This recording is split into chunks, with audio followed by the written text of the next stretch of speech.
Students, welcome to Integrated Science by Knowledge and Academy, and I am your perfect tutor, Mr. Gilbert Tijan. So, we are looking at the circulatory system, and now we are going to look at the blood vessels. The blood vessels. There are three types of blood vessels in the human body. The three types of blood vessels in the human body.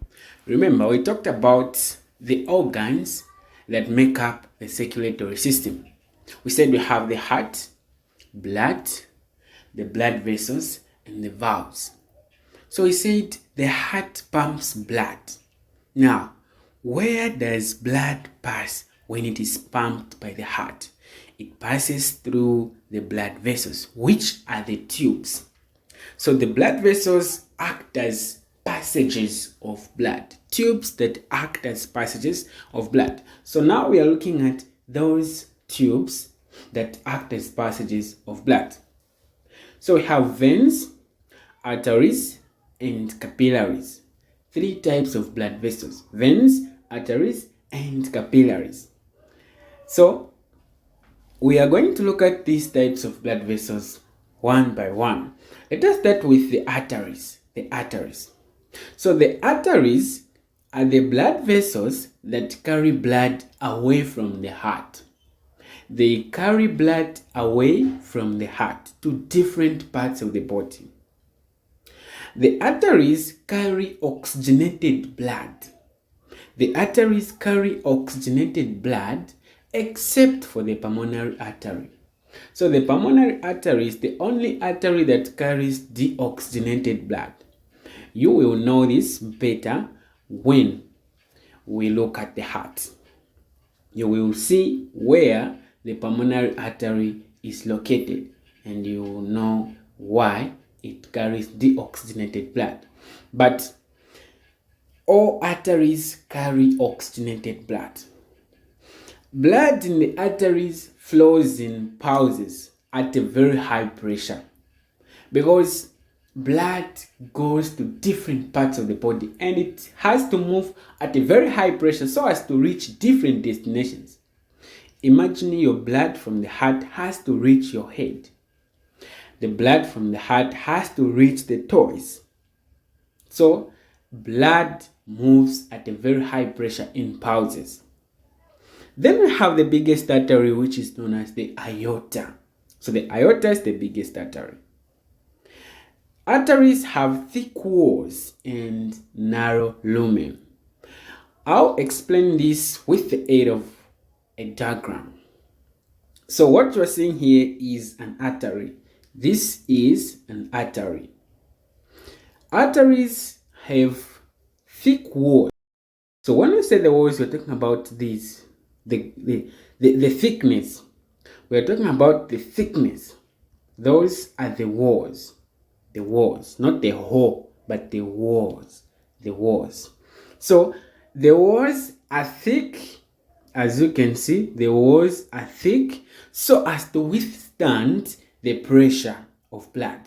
Because if these were thin, actually they would burst. You see, they would burst when blood is flowing at a high pressure. Now, since their walls are thick, they are able to withstand the pressure of blood. The inner layer is very smooth so that the blood can flow easily. So this is an artery that you are seeing here. This is an artery. In the exam, they may not draw it like this, but they may bring just like this. Just a second. How are you going to know that this is an artery? They'll put something like this, and then maybe they'll shade this to show you that these are the walls. They'll put something to show that these are the walls, and there in between is the hole with H. So this is the artery. This is the artery that you are seeing here. Apart from arteries, we also have veins. So the veins carry blood back to the heart. The arteries carry blood away from the heart. The veins are the ones which will now collect the blood distributed by the arteries to different parts of the body and take it back to the heart. So The only vein that does not carry deoxygenated blood is the pulmonary vein. So all veins carry deoxygenated blood except for the pulmonary vein. Because when blood is coming back from different parts of the body, the oxygen has been utilized by body tissues. When it is going back to the heart, it is called deoxygenated blood. So all arteries carry oxygenated blood except the pulmonary artery. All veins carry deoxygenated blood except the pulmonary what? Vein. Now, the walls are thinner. The walls are thinner than the arteries. You are going to see. They have small valves. So the veins are the blood vessels which have got valves at intervals to prevent the backflow of blood. What do I mean valves? If this is a vein, you see, this is a vein. When blood is flowing from this side, it is going this side. There are valves that maintain the direction of blood. So let's say there is a valve here, another valve there. So what happens here is that when blood passes this point, these valves will close to prevent it from flowing back. So even if it tries to flow back, it will find a barrier, which is a valve. Again, if it passes this point, this valve will close so that if blood tries to flow back, that won't be possible for it. It will find a barrier. So veins have got valves at intervals to maintain the direction of blood. The largest vein is the vena cava. Largest artery, aorta. So now this is a vein. That is a vein. As you can see, the walls are not as thick as those of arteries. The walls are not as thick as those of arteries. In the exam, they are going to draw something like this. If it's a vein, they'll just put it like this. Say the wall will be thin, you see.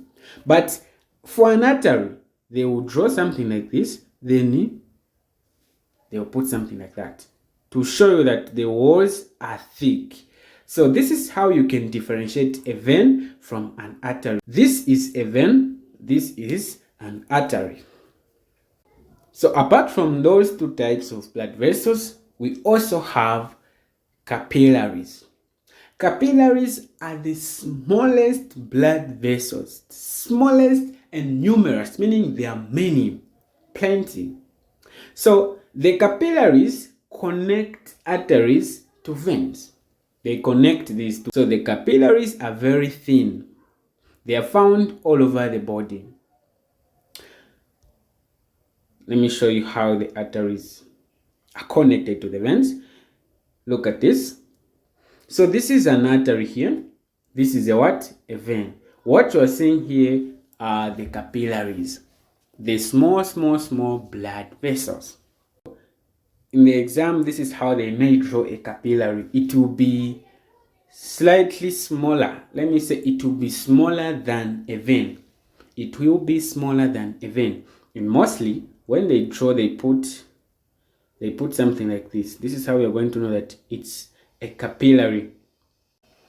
Capillaries have got walls that allow substances to live. So that's how you can know that this is a capillary. They are relatively smaller than veins. So now we have looked at blood and blood vessels. Next, we are going to look at the heart itself. That's been a perfect tutor. See you in the next video.